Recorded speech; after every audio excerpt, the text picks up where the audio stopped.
नमस्कार साथियों, बहुत बहुत स्वागत है आपका हिंदी की इस प्रैक्टिस सीरीज में। ये प्रैक्टिस सीरीज जो है 125 प्रश्नों की है और संपूर्ण पाठ्यक्रम से है।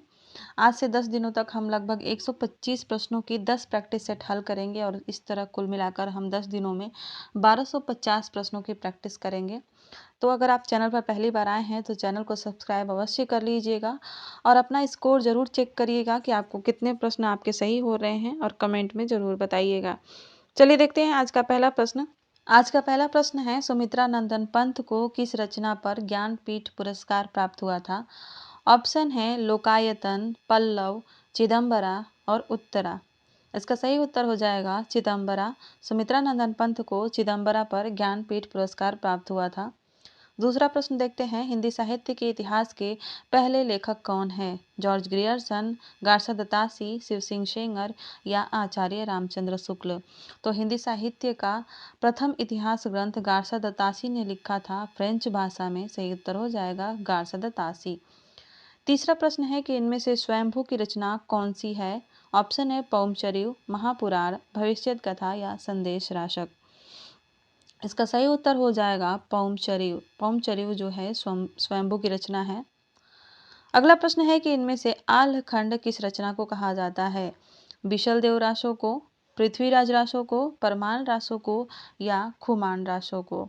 इसका सही उत्तर हो जाएगा परमाल रासो। आल्हखंड जो है वो परमाल रासो को कहा जाता है।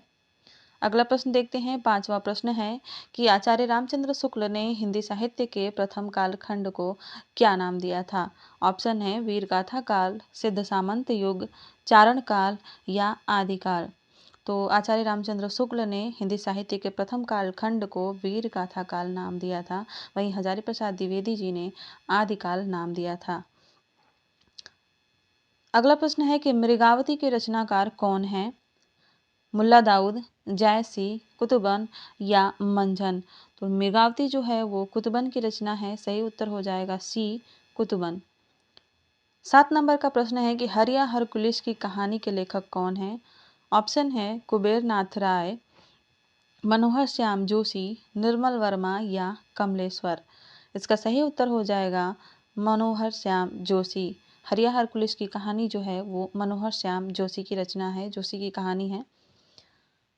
8वां प्रश्न है, कैदी और कोकिला कविता के रचयिता कौन है? सुभद्रा कुमारी चौहान है, माखनलाल चतुर्वेदी हैं, बालकृष्ण शर्मा नवीन है या रामधारी सिंह दिनकर है। इसका सही उत्तर हो जाएगा माखनलाल चतुर्वेदी। इन्होंने ये कविता जो है जेल में रहकर लिखी थी। 9 नंबर का प्रश्न है, उत्तर कबीर के रचयिता कौन है? नामवर सिंह, काशीनाथ सिंह, केदारनाथ सिंह या लीलाधर जगूड़ी। इसका सही उत्तर हो जाएगा नामवर सिंह। उत्तर कबीर जो है नामवर सिंह की रचना है। सही उत्तर हो जाएगा ए। अगला प्रश्न देखते हैं, दूसरी परंपरा की खोज नामक कृति के लेखक कौन है? ऑप्शन में दिया गया है रामविलास शर्मा, गजानंद माधव मुक्ति बोध, नामवर सिंह, हजारी प्रसाद द्विवेदी। दूसरी परंपरा की खोज जो है वो नामवर सिंह की रचना है। सही उत्तर हो जाएगा इसका सी, नामवर सिंह। अगला प्रश्न देखते हैं।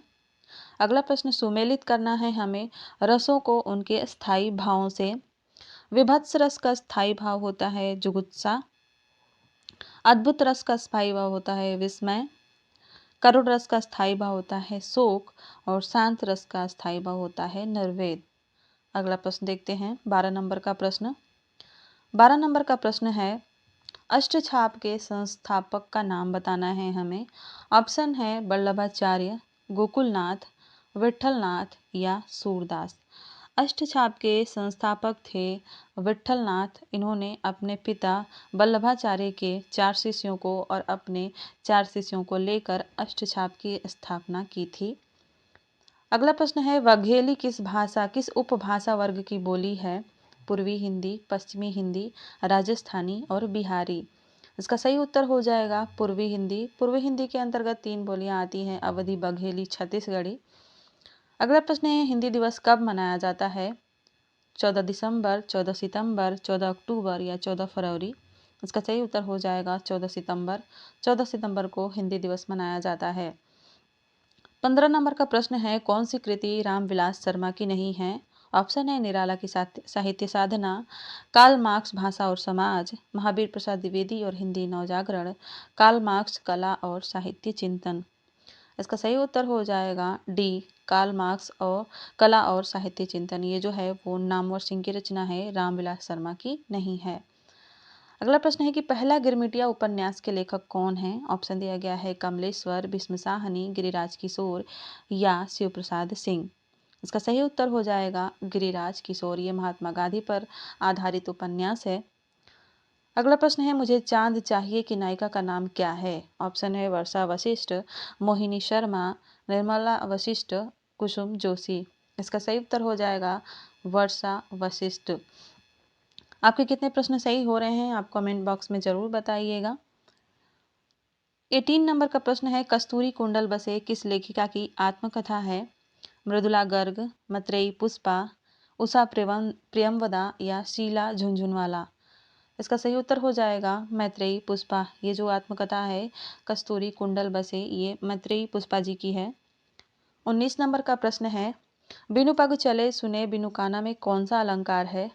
ऑप्शन है प्रतीप अलंकार, विशेषोक्ति अलंकार, विभावना अलंकार और भ्रांतिमान अलंकार। इसका सही उत्तर हो जाएगा विभावना अलंकार। अगला प्रश्न देखते हैं 20 नंबर का, इनमें से असंगति अलंकार किस पंक्ति में है। ऑप्शन है हृदय घाव मेरे पीर रघुबीरे, चाँद कलंकी वह निष्कलंकु, सजना है मुझे सजना के लिए और पीपर पात सरिस मंडोला। इसका सही उत्तर हो जाएगा हृदय घाव मेरे पीर रघुबीरे। इसमें असंगति अलंकार है।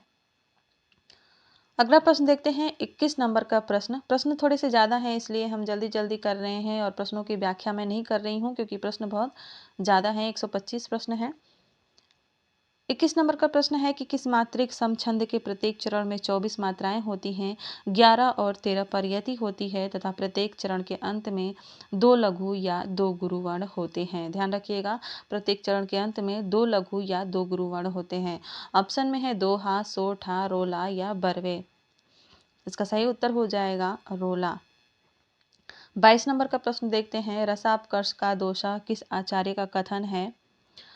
ऑप्शन में है आचार्य मम्मट, आचार्य विश्वनाथ, आचार्य रुद्रट या आचार्य दंडी। सही उत्तर इसका हो जाएगा आचार्य विश्वनाथ। ये जो सूत्र है रसापकर्ष का दोषा, ये परिभाषा जो है रस दोष की परिभाषा आचार्य विश्वनाथ की है। अगला प्रश्न देखते हैं 23 नंबर का प्रश्न है कि राधो गीध गोद करी लीन हो, नयन सरोज स्नेह सलिल, सुचि मनहु अरघ जल दीनो। इन पंक्तियों में कौन सा रस है। ऑप्शन दिए गए हैं रौद्र रस, शांत रस, करुण रस या वात्सल्य रस। इसका सही उत्तर हो जाएगा करुण रस। ये जो पंक्तियां हैं इसमें करुण रस है। 24 नंबर का प्रश्न है कि रीतिकाल का वह कौन सा कवि है जिसने वीर रस में कविता लिखी है। ऑप्शन है बिहारी, भूषण, घनानंद या मतीराम। इसका सही उत्तर हो जाएगा भूषण। भूषण जी ने वीर रस से संबंधित कविताएं रची थी रीतिकाल में भी। अगला प्रश्न है 25 नंबर का प्रश्न, रीतिकाल को अलंकृत काल किसने कहा था। आचार्य रामचंद्र शुक्ल ने, शिव सिंह सेंगर ने, मिश्र बंधु ने या आचार्य विश्वनाथ प्रसाद मिश्र ने। इसका सही उत्तर हो जाएगा ऑप्शन सी मिश्र बंधु ने। मिश्र बंधुओं ने रीतिकाल को अलंकृत काल कहा था। 26 नंबर का प्रश्न है हिंदी साहित्य का वैज्ञानिक इतिहास किसने लिखा है। ऑप्शन है गणपति चंद्र गुप्त, डॉक्टर रामकुमार वर्मा, आचार्य रामचंद्र शुक्ल और डॉक्टर नगेंद्र। इसका सही उत्तर हो जाएगा डॉक्टर गणपति चंद्रगुप्त। जब हम हिंदी साहित्य के इतिहास लेखन की पद्धतियां देख रहे थे और उसमें हमने इसको देखा था कि डॉक्टर गणपति चंद्रगुप्त ने हिंदी साहित्य का वैज्ञानिक इतिहास लिखा था। 27 नंबर का प्रश्न है कि चंद्रधर शर्मा गुलेरी की कहानी इनमें से कौन सी है। ऑप्शन है पुरस्कार, तीर्थ यात्रा, शतरंज के खिलाड़ी और उसने कहा था। सही उत्तर हो जाएगा इसका उसने कहा था। उसने कहा था हिंदी की सर्वश्रेष्ठ कहानी है और चंद्रधर शर्मा गुलेरी की कहानी है। शतरंज के खिलाड़ी मुंशी प्रेमचंद की कहानी है। 28 नंबर का देखें अंधा युग नाट्य रूप किस अंधा युग का नाट्य रूप क्या है। एकांकी है, गीति नाट्य है, प्रतीकात्मक नाटक है या ऐतिहासिक नाटक है। अंधा युग जो है वो एक गीति नाट्य है। सही उत्तर हो जाएगा बी गीति नाट्य। 29 नंबर का प्रश्न है हमें सुमेलित करना है और सही कोड का चयन करना है। ऐसे प्रश्न आते हैं। सुमेलित करते हैं। काव्य प्रकाश जो है आचार्य मम्मट की रचना है। नाट्य शास्त्र भरत मुनि की रचना है। साहित्य दर्पण की बात करें तो आचार्य विश्वनाथ की रचना है और रसगंगाधर पंडित जगन्नाथ की रचना है, और इस तरह से ये ऑप्शन बी इसका सही हो जाएगा। 30 नंबर का प्रश्न देखते हैं। 30 नंबर का प्रश्न है कि निम्नलिखित महाकाव्यों को काल के आरोही क्रम में व्यवस्थित करना है, और प्रिय प्रवास है, पद्मावत है, साकेत है और कामायनी है। इसका सही उत्तर हो जाएगा सी। पहले पद्मावत है, फिर प्रिय प्रवास है, उसके बाद साकेत और उसके बाद 1936 ईस्वी में कामायनी। अगला प्रश्न देखते हैं। 31 नंबर का प्रश्न है कि सही वर्तनी वाला शब्द कौन सा है। ऑप्शन दिया गया है कवित्री, कवियत्री, कवियत्री, कवियत्री और कवयित्री। सही आंसर हो जाएगा डी, कवयित्री। अगला प्रश्न है 32 नंबर का कि प्रतिदिन में कौन सा समास है। ऑप्शन है कर्मधारय, बहुब्रीहि, अव्ययी भाव समास या तत्पुरुष समास। इसका राइट आंसर हो जाएगा अव्ययी भाव समास। प्रतिदिन में जो है वो अव्ययी भाव समास है, क्योंकि इसके आगे एक अव्यय जुड़ा हुआ है। अगला प्रश्न देखते हैं। अभ्यर्थी में कौन सी संधि होगी। यड़ संधि, गुण संधि, व्यंजन संधि या अयादि संधि। इसका सही उत्तर हो जाएगा यड़ संधि। अभ्यर्थी में जो है यड़ संधि होती है। 34 नंबर का प्रश्न देखते हैं क्या पूछा गया है। 34 नंबर में पूछा गया है कि चंद्रमौली में समास बताइए। तत्पुरुष समास है, द्विगु समास है, कर्मधारय समास है या बहुब्रीहि समास है। इसका सही उत्तर हो जाएगा बहुब्रीहि समास। चंद्रमौली में बहुब्रीहि समास है। चंद्र है मौली पर जिसके, यानी सिर पर जिसके चंद्र है, तो वो होंगे भगवान शिव। इस तरह इसका राइट आंसर हो जाएगा बहुब्रीहि समास। 35 नंबर का प्रश्न है कि नागार्जुन का पूरा नाम क्या है। ऑप्शन है रघुवीर सहाय, वैद्यनाथ मिश्र, सुदामा पांडे और मोहनलाल। इसका सही उत्तर हो जाएगा बी, वैद्यनाथ मिश्र। नागार्जुन का पूरा नाम वैद्यनाथ मिश्र नागार्जुन था। वहीं सुदामा पांडे की बात करें तो ये अपने नाम के आगे धूमिल लगाते हैं। मोहनलाल विष्णुलाल पांडे लगाते हैं। 36 नंबर का प्रश्न देखते हैं। कीर्तिलता के रचयिता का नाम बताना है। ऑप्शन है स्वयंभू, विद्यापति, जगनीक और अमीर खुसरो। कीर्तिलता के जो रचयिता हैं वो विद्यापति हैं। राइट आंसर हो जाएगा बी, विद्यापति। 37 नंबर का प्रश्न है कि इनमें से कौन सा शब्द अग्नि का पर्यायवाची नहीं है। ऑप्शन दिए गए हैं पावक, ये भी है, हुताशुन ये भी है, कृशाणु ये भी है। अनिल जो है वो अग्नि का पर्यायवाची नहीं है। अग्नि का पर्यायवाची अनल होता है, ध्यान रखिएगा, अनल होता है। 38 नंबर का प्रश्न है कि इनमें से स्वर्ण का पर्यायवाची छांटना है। ऑप्शन है जात रूप, सवर्ण, रजत और भरकताब। इसका सही उत्तर हो जाएगा जात रूप। स्वर्ण का पर्यायवाची एक जात रूप भी होता है। अगला प्रश्न है नूतन का सही विलोम क्या है। पुरातन, नवीन, पुराना या प्राचीन। तो नूतन का सही विलोम होगा पुरातन। ध्यान दीजिएगा सही विलोम पूछा है, बाकी तो इसमें सारे विलोम ही होंगे। जैसे नूतन का नया होता है तो पुराना ही होगा, लेकिन सही विलोम जो होगा वो नूतन का पुरातन होगा। वही प्राचीन का अगर बात करें तो प्राचीन का विलोम अर्वाचीन होगा। ठीक है। 40 नंबर का प्रश्न देखते हैं। जिसका निवारण करना कठिन हो उसे क्या कहेंगे। अनिवार्य, अनिवार्य, दुर्निवार या वैकल्पिक। तो इसका सही उत्तर हो जाएगा दुर्निवार। जिसका निवारण कठिन हो उसको दुर्निवार कहेंगे। ठीक है। 41 नंबर का प्रश्न है कि जिस नायिका का पति परदेश चला गया हो तो उसे क्या कहते हैं। ऑप्शन दिया गया है आगत प्रतिका, प्रोसित पतिका, वियोगिनी और प्रवस्त्य प्रतिका। इसका सही उत्तर हो जाएगा प्रोसित पतिका, बी नंबर का ऑप्शन इसका सही होगा। जिस नायिका का पति परदेश चला गया हो उसे प्रोसित पतिका कहते हैं। 42 नंबर का प्रश्न है कि चंपू से क्या तात्पर्य है। जिससे नाव चलाई जाती है, या चंपा का फूल, या गद्य पद्य मिश्रित रचना, या सिर में चंपी करना।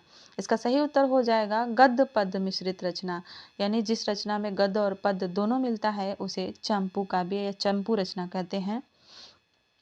अगला प्रश्न है भीगी बिल्ली बनना। भीगी बिल्ली बनना का सही अर्थ क्या है। बिल्ली का भीग जाना, डर जाना, हार मान लेना और लज्जित होना। इसका सही उत्तर हो जाएगा डर जाना। भीगी बिल्ली बनना का अर्थ हो जाता है डर जाना। 44 नंबर का प्रश्न देखते हैं। आकाश पाताल एक करना का अर्थ दिए गए विकल्पों में से छांटना है। जैसे ऊंचे पद पर पहुंचना, महत्वाकांक्षी होना, अत्यधिक प्रयास करना या बड़ी बड़ी बातें करना। आकाश पाताल एक करना का अर्थ हो जाएगा अत्यधिक प्रयास करना। सही उत्तर हो जाएगा सी, अत्यधिक प्रयास करना। अगला प्रश्न देखते हैं 45 नंबर का। कालिदास की कौन सी कृति बृहत्त्रयी में शामिल है? ऑप्शन में दिया गया है रघुवंशम, अभिज्ञान शाकुंतलम या मेघदूत, या इनमें से कोई नहीं। तो कालिदास की कोई भी रचना जो है वो बृहत्त्रयी में शामिल इसमें से नहीं है। राइट आंसर हो जाएगा कोई नहीं। 46 नंबर का प्रश्न देखते हैं, इनमें से कौन सी रचना बृहत्त्रयी में शामिल है? मुद्रा राक्षस, उत्तर रामचरितम, किराता अर्जुनीयम, या इनमें से कोई नहीं। इसका सही उत्तर हो जाएगा किराता अर्जुनीयम। किराता अर्जुनीयम जो है बृहत्त्रयी में शामिल है। अगला प्रश्न है ध्वन्यालोक के रचयिता कौन है? ऑप्शन है आनंदवर्धन, अभिनव गुप्त, जयदेव या विश्वनाथ। ध्वन्यालोक जो है आनंदवर्धन की रचना है। सही उत्तर हो जाएगा ए आनंदवर्धन।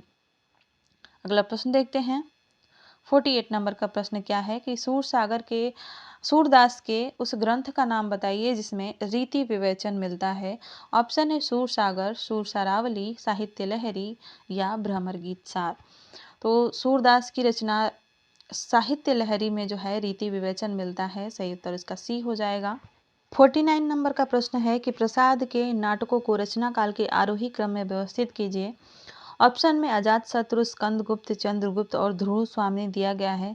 सबसे पहले इनके सन पहले देख लेते हैं। अजात शत्रु जो है वो 1922 ईस्वी में है। वहीं स्कंदगुप्त की बात करें तो इसका सन 1928 ईस्वी है। वहीं चंद्रगुप्त की बात करें तो ये 1931 ईस्वी में है, 1931 ईस्वी में है। और ध्रुव स्वामिनी 1933 ईस्वी में है। तो इस तरह से इसका सही क्रम ए ही हो जाएगा। राइट आंसर हो जाएगा इसका ए। 50 नंबर का प्रश्न है कि दुष्यंत किस प्रकार के नायक हैं? धीरोदात्त हैं, धीर प्रशांत हैं, या धीर ललित हैं, या धीरोदत्त हैं। इसका सही उत्तर हो जाएगा धीर ललित। दुष्यंत हैं धीर ललित नायक। 51 नंबर का प्रश्न है कि जिस नायिका में लज्जा की अधिकता हो उसे क्या कहेंगे?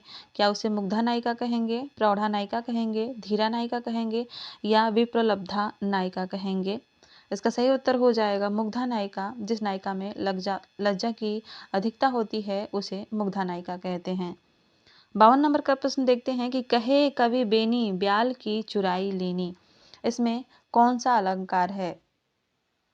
यमक अलंकार, श्लेष अलंकार, उत्प्रेक्षा अलंकार या अतिशयोक्ति अलंकार। इसमें जो है यमक अलंकार होता है। राइट आंसर हो जाएगा ए यमक अलंकार। 53 नंबर का प्रश्न है कि इनमें से कौन सा अलंकारवादी आचार्य है? ऑप्शन में है दंडी, भामह, जयदेव या इनमें से सभी। इसका सही उत्तर हो जाएगा इनमें से सभी। ये सभी अलंकारवादी आचार्य हैं। 54 नंबर का प्रश्न देखते हैं, चिंतामणि के लेखक कौन हैं? डॉक्टर नगेंद्र, आचार्य रामचंद्र शुक्ल, हजारी प्रसाद द्विवेदी या विश्वनाथ। इसका सही उत्तर हो जाएगा आचार्य रामचंद्र शुक्ल। आचार्य रामचंद्र शुक्ल के निबंधों का संकलन चिंतामणि के नाम से प्रकाशित है। 55 नंबर का प्रश्न है राजा निर्वंशीय कहानी के लेखक कौन है? ऑप्शन है कमलेश्वर, निर्मल वर्मा, मोहन राकेश या मृणाल पांडे। राजा निर्वंशीय कमलेश्वर की कहानी है। सही उत्तर हो जाएगा इसका ए।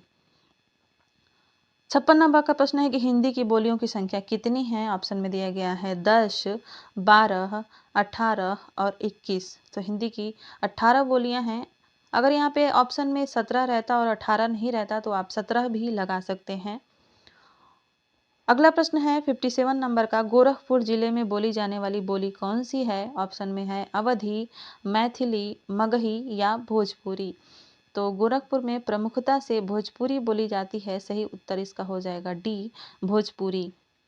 58 नंबर का प्रश्न देखते हैं, आयोगवाह किसे कहते हैं? अनुस्वार को, विसर्ग को, या अनुस्वार विसर्ग दोनों को, या स्वरों को? इसका सही उत्तर हो जाएगा अनुस्वार एवं विसर्ग दोनों को अयोगवाह कहते हैं। 59 नंबर का प्रश्न है कि कौन सा व्यंजन ऊष्म व्यंजन वर्ग में नहीं आता है? श, स, ल और स। तो इसका सही उत्तर हो जाएगा ल। अगला प्रश्न देखते हैं, कौन सा व्यंजन पार्श्विक व्यंजन है? ऑप्शन है च, स, य और ल। इसका सही उत्तर हो जाएगा ल। ल जो है वो पार्श्विक व्यंजन है। 61 नंबर का प्रश्न देखते हैं, पाली भाषा का संबंध है हिंदू धर्म से, बौद्ध धर्म से, जैन धर्म से या इस्लाम धर्म से। तो इसका सही उत्तर हो जाएगा बौद्ध धर्म से। पाली भाषा का संबंध जो है वो बौद्ध धर्म से है। बौद्ध धर्म के सभी ग्रंथ जो है वो पाली भाषा में लिखे गए थे। अगला प्रश्न देखते हैं 62 नंबर का प्रश्न, कोई खड़ा है इस वाक्य में प्रयुक्त कोई सर्वनाम किस प्रकार का है? निश्चयवाचक है, अनिश्चयवाचक है, प्रश्नवाचक है या निजवाचक है? तो कोई खड़ा में कोई जो सर्वनाम है वो अनिश्चयवाचक है। राइट आंसर हो जाएगा इसका बी। 63 नंबर का प्रश्न है कि इनमें से एक शब्द ऐसा है जिसका लिंग परिवर्तन नहीं हो सकता, उसे छांटना है। ऑप्शन में है गिलहरी, आदमी, लड़का और काला। इसका सही उत्तर हो जाएगा गिलहरी। गिलहरी का हम लिंग परिवर्तन नहीं कर सकते, गिलहरा नहीं कर सकते इसको। लड़का का लड़की हो ही जाएगा, आदमी का औरत हो जाएगा, काला का काली हो जाएगा, लेकिन गिलहरी के साथ हमें नर गिलहरी लगाना पड़ेगा। 64 नंबर का प्रश्न देखते हैं, निम्नलिखित में से हमें अशुद्ध वाक्य छांटना है। पहला है, उसने अनेकों पुस्तकें पढ़ी, मैंने हस्ताक्षर कर दिए, वे प्रतिदिन टहलते हैं और सोना तेज हो रहा है। इसका सही उत्तर हो जाएगा उसने अनेकों पुस्तकें पढ़ी हैं। अगला प्रश्न देखते हैं, कौन सा शब्द ब्रह्मा का पर्यायवाची नहीं है? ऑप्शन है चतुरानन, चतुर्मुख, चतुर्भुज और कमलासन। इसका सही उत्तर हो जाएगा चतुर्भुज। ब्रह्मा का पर्यायवाची चतुर्भुज नहीं है। 66 नंबर का प्रश्न है कि स्वप्न वासवदत्तम के रचयिता का नाम क्या है? ऑप्शन है कालिदास, भास, भारवी और श्रीहर्ष। स्वप्न वासवदत्तम जो है वो भास की रचना है। राइट आंसर हो जाएगा बी, भास। अगला प्रश्न है, नायक शब्द में कौन सी संधि है? वृद्धि संधि है, यड़ संधि है, अयादि संधि है या पररूप संधि है? नायक संधि में, नायका संधि में अयादि संधि होती है। राइट आंसर हो जाएगा सी, अयादि संधि। अगला प्रश्न देखते हैं, विष्णवे का संधि विच्छेद क्या होगा? विष्णु प्लस ए, विष्णु प्लस ए, विष्णु प्लस वे और विष्णु प्लस वे। इसका सही उत्तर हो जाएगा विष्णु प्लस ए, बी आंसर इसका राइट होगा। अगला प्रश्न देखते हैं 69 नंबर का, रामश्चुनौती में संधि का कौन सा नियम लागू होता है? स्तोश्चुनाश्चु, ष्टुत्व, स्टुनास्तु, सलान जसा झसी और इनमें से कोई नहीं। तो इसका राइट आंसर हो जाएगा ए, स्तोश्चुनाश्चु। इस संधि का प्रयोग होता है रामश्चुनौती में। 70 नंबर का प्रश्न है कि शरद चंद का संधि विच्छेद क्या होगा? सर प्लस चंद, शरद प्लस चंद, शरच प्लस चंद्र और शरच प्लस इंद्र। तो इसका सही उत्तर हो जाएगा बी, शरद प्लस चंद्र। 71 नंबर का प्रश्न देखते हैं, निम्नलिखित को हमें सुमेलित करना है और सही विकल्प का चयन करना है। मिला लेते हैं सबसे पहले इसको। सबसे पहले देखते हैं धर्माध्यक्ष, धर्म प्लस अध्यक्ष। धर्माध्यक्ष में हो जाएगी दीर्घ संधि, चयन में हो जाएगी अयादि संधि, चयन में अयादि संधि होती है। एकाएक में हो जाएगी वृद्धि संधि और इत्यादि में हो जाएगी यड़ संधि। अगला प्रश्न देखते हैं 72 नंबर का, त्रिनेत्र में कौन सा समास है? कर्मधारय, द्विगु, तत्पुरुष या बहुव्रीहि। तो त्रिनेत्र में जो है वो बहुव्रीहि समास हो जाएगा। ऑप्शन नंबर सी इसका राइट आंसर हो जाएगा। राइट आंसर होगा ऑप्शन नंबर सी। अगला प्रश्न देखते हैं 73 नंबर का, इनमें से द्वंद्व समास किस शब्द में है? द्वादश में, त्रिरात्रम में, पंचगवम में या घनश्याम में? इसका सही उत्तर हो जाएगा द्वादश। द्वंद्व समास जो है वो द्वादश में है। 2 और 10 इस तरह से इसका संधि विच्छेद हो जाएगा। 74 नंबर का प्रश्न है कि मत्य शब्द रूप मति शब्द का कौन सा है? चतुर्थी बहुवचन है, चतुर्थी एक वचन है, सप्तमी एक वचन है या फिर पंचमी एक वचन है? तो इसका सही उत्तर हो जाएगा चतुर्थी एक वचन। ये जो है चतुर्थी एक वचन का रूप है। 75 नंबर का प्रश्न है, युष्मद शब्द रूप है युष्मद शब्द के किसका? चतुर्थी बहुवचन का, चतुर्थी एक वचन का, पंचमी बहुवचन का या षष्ठी एक वचन का? इसका राइट आंसर हो जाएगा पंचमी बहुवचन का। ये जो है पंचमी बहुवचन का रूप है। 76 नंबर का प्रश्न देखते हैं, पूछा गया है कि लृट लकार का तात्पर्य क्या है? क्या भूत काल को कहते हैं या भविष्यत काल को कहते हैं, वर्तमान काल को कहते हैं या आज्ञार्थ को कहते हैं? तो लिट लकार का अर्थ जो है वो भविष्यत काल होता है। सही उत्तर हो जाएगा इसका भविष्यत काल। 77 नंबर का प्रश्न है, स्था धातु का लोट लकार उत्तम पुरुष और द्विवचन का रूप क्या होगा? इसका सही उत्तर हो जाएगा तिष्ठाव। तिष्ठाव जो है वो स्था धातु का लोट लकार में उत्तम पुरुष के द्विवचन का रूप होता है। 78 नंबर का प्रश्न देखते हैं, पठित्वा में कौन सा प्रत्यय लगा हुआ है? कित प्रत्यय लगा है या कित्वा प्रत्यय लगा हुआ है या तबियत प्रत्यय लगा है या अनियर प्रत्यय लगा हुआ है? तो पठित्वा में कित्वा प्रत्यय लगा हुआ है। सही उत्तर हो जाएगा इसका बी कित्वा प्रत्यय। 79 नंबर का प्रश्न देखते हैं, पूजनीय शब्द में कौन सा प्रत्यय है? कत्वा है, य है, नी है या अनियर है? तो पूजनीय शब्द में जो है अनियर प्रत्यय होता है। राइट आंसर हो जाएगा इसका डी। 80 नंबर का प्रश्न देखते हैं, इनमें से उत उपसर्ग किस शब्द में है? उन्नयन में, उत्कर्ष में, उड्डयन में या इन सभी में? सही उत्तर हो जाएगा इन सभी में, क्योंकि इन सभी में जो है उत उपसर्ग का प्रयोग हुआ है। उत प्लस नयन, उत प्लस सर्ग, उड्डयन, उत प्लस डयन, उड्डयन हो जाता है। 81 नंबर का प्रश्न देखते हैं, प्रति उत्तर शब्द में प्रयुक्त उपसर्ग छांटना है। क्या प्रति उत्तर में प्रउपसर्ग है या प्रति उपसर्ग है या तट उपसर्ग है या प्रत्यु? इसका सही उत्तर हो जाएगा प्रति उत्तर में प्रति उपसर्ग लगा हुआ है। 82 नंबर का प्रश्न है कि कौन सा इनमें से सही अनुवाद है? सहपादेन खंजः विद्यालयम निक्षा नदी अस्ति कविसु कालिदास श्रेष्ठ, या ये सभी जो हैं शुद्ध हैं, सही अनुवाद हैं, इसलिए राइट आंसर हो जाएगा इसका डी ये सभी। 83 नंबर का प्रश्न देखते हैं, आधुनिक काल में लिखे गए राम कथा पर आधारित महाकाव्य का क्या नाम है? रामचंद्रिका, रामायण, रामचरितमानस या साकेत? इसका सही उत्तर हो जाएगा साकेत। आधुनिक काल में रामकथा पर लिखा गया महाकाव्य जो है वो साकेत है।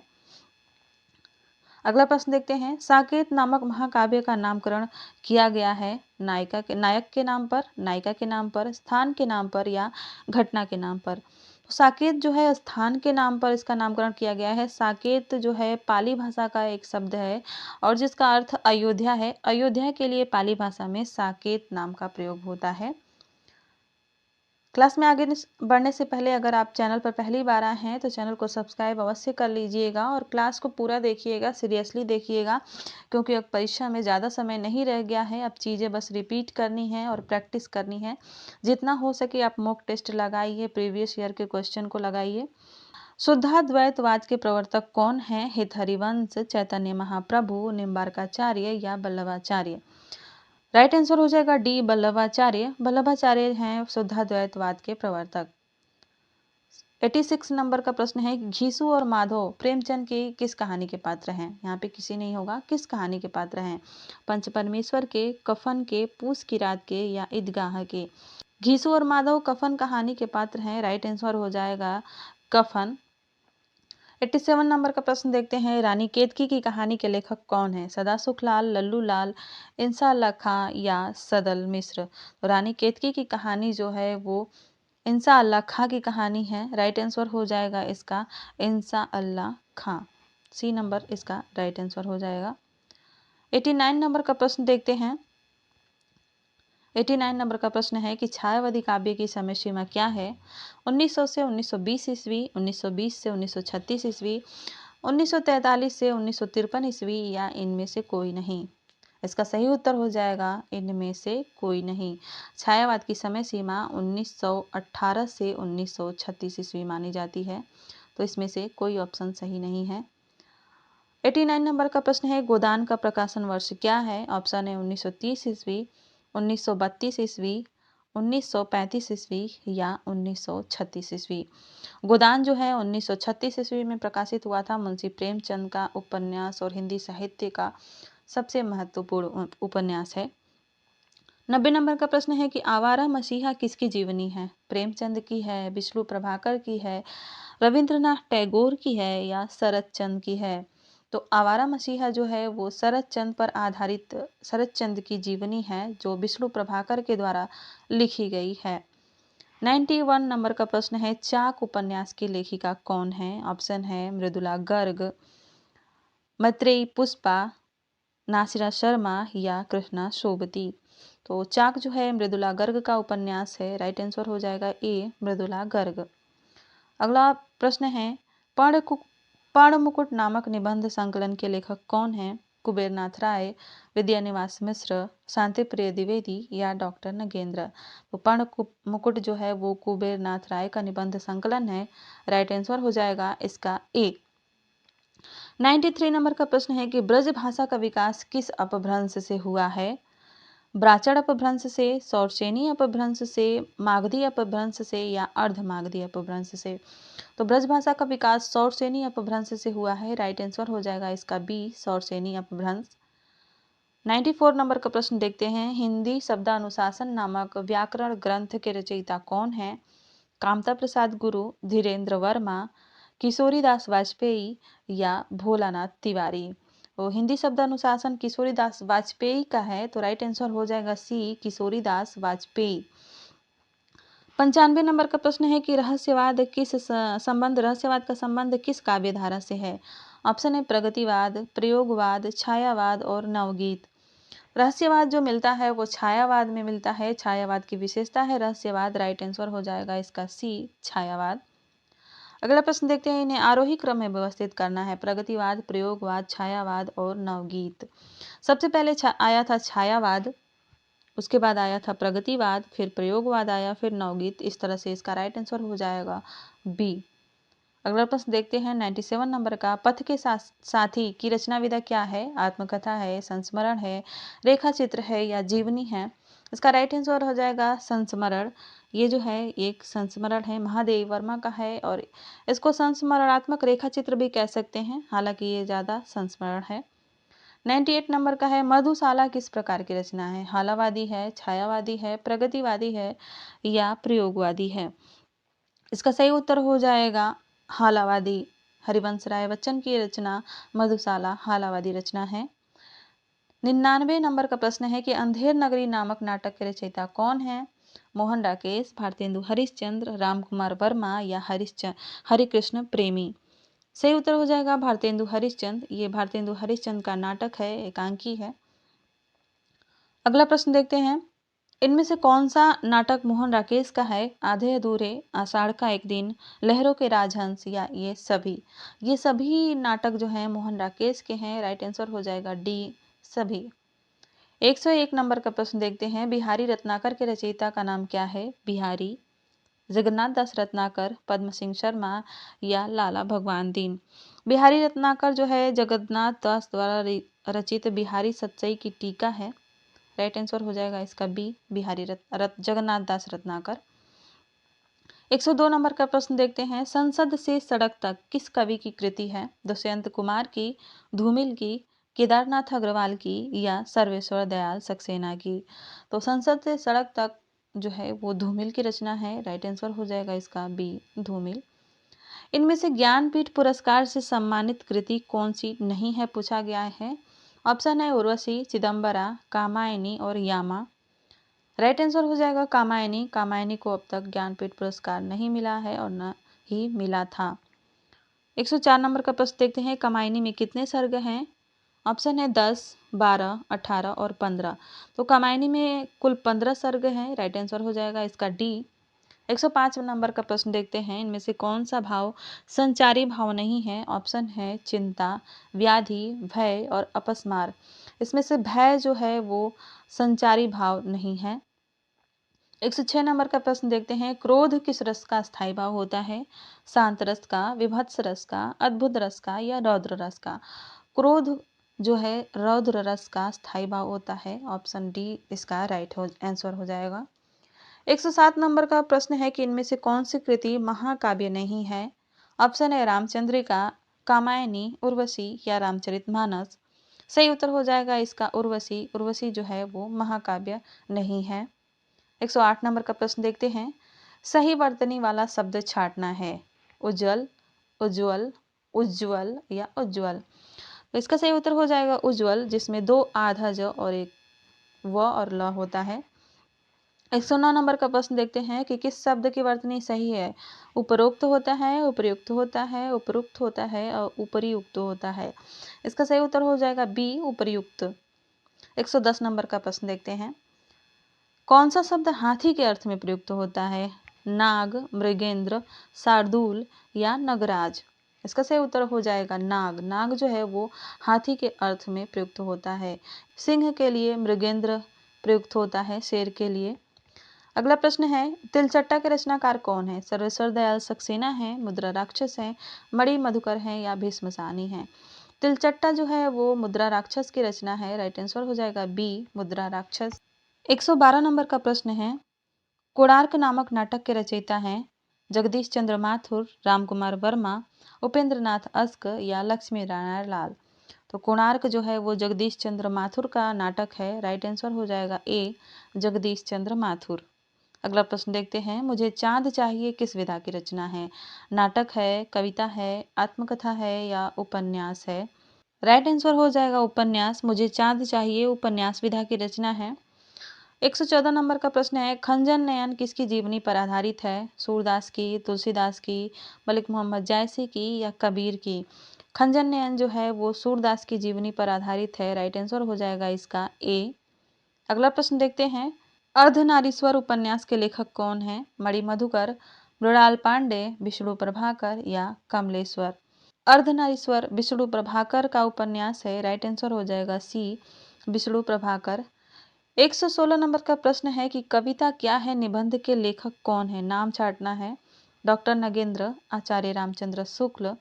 कविता क्या है? आचार्य रामचंद्र शुक्ल का निबंध है। राइट आंसर हो जाएगा बी।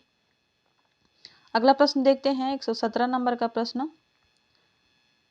जंगल गाथा किस हिंदी कथाकार की कृति है?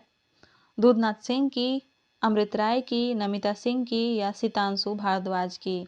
इसका राइट आंसर हो जाएगा नमिता सिंह। जंगल गाथा जो है वो नमिता सिंह की कृति है। अगला प्रश्न है, चल खुसरो घर आपने किसकी रचना है? बटरोही की, शिव प्रसाद सिंह की, उषा प्रियंवदा की या मिथिलेश्वर की? तो चल खुसरो घर आपने जो है बटरोही की रचना है। राइट आंसर हो जाएगा इसका ए, बटरोही। अगला प्रश्न है कि समानांतर समांतर कहानी के प्रवर्तक कौन है? कमलेश्वर हैं कि महीप सिंह हैं या मोहन राकेश हैं या राजेंद्र यादव हैं? इसका राइट आंसर हो जाएगा कमलेश्वर। कमलेश्वर जो है वो समांतर कहानी के प्रवर्तक हैं। अगला प्रश्न देखते हैं, 120 नंबर का, कौन सा उपन्यास हजारी प्रसाद द्विवेदी का है? राग दरबारी, चारुचंद्र लेख, अंधेरे बंद कमरे या गुनाहों का देवता? इसका राइट आंसर हो जाएगा चारुचंद्र लेख। अगला प्रश्न देखते हैं, 121 नंबर का प्रश्न है, कादम्बरी के रचयिता कौन है? श्रीहर्ष, भारवी, दंडी या बाणभट्ट? तो कादम्बरी के रचयिता जो हैं वो बाणभट्ट हैं। राइट आंसर हो जाएगा डी, बाणभट्ट। 122 नंबर का प्रश्न है कि इनमें से आंचलिक उपन्यासकार कौन हैं? वृंदावन लाल वर्मा, फणीश्वर नाथ रेणु, प्रेमचंद या कमलेश्वर? इसका सही उत्तर हो जाएगा फणीश्वर नाथ रेणु। फणीश्वर नाथ रेणु जो है आंचलिक उपन्यासकार हैं। इन्होंने ही आंचलिक उपन्यास की शुरुआत भी की थी। 123 नंबर का प्रश्न है, काशी का 80 नामक उपन्यास के लेखक कौन है? रमेश चंद्र शाह, शिव प्रसाद सिंह, काशीनाथ सिंह, गिरिराज किशोर? इसका सही उत्तर हो जाएगा काशीनाथ सिंह। काशी का सी काशीनाथ सिंह का उपन्यास है। 124 नंबर का प्रश्न है, जयशंकर प्रसाद का अंतिम नाटक कौन सा है? विशाख, स्कंदगुप्त, ध्रुव स्वामिनी या जन्मेजय का नागयज्ञ? इसका सही उत्तर हो जाएगा ध्रुव स्वामिनी, जो जयशंकर प्रसाद का अंतिम नाटक है। 125 नंबर और आज की प्रैक्टिस सीरीज का सबसे अंतिम प्रश्न है। कमेंट करके जरूर बताइएगा कि प्रैक्टिस सेट आपको कैसा लगा और आपके कितने प्रश्न सही हुए। प्रश्न है, कठिन काव्य का प्रेत किसे कहा जाता है? ऑप्शन ए सेनापति, मतीराम, बिहारी और केशवदास। कठिन काव्य का प्रेत जो है वो केशवदास को कहा जाता है। राइट आंसर हो जाएगा डी। एक और प्रश्न आप लोगों के लिए होमवर्क में है कि कठिन गद्य का प्रेत किसे कहा जाता है? कमेंट करके जरूर बताइएगा कि कठिन गद्य का प्रेत किसे कहा जाता है। मिलते हैं अगली प्रैक्टिस सीरीज में, तब तक के लिए पढ़ाई करिए, प्रैक्टिस करिए। धन्यवाद।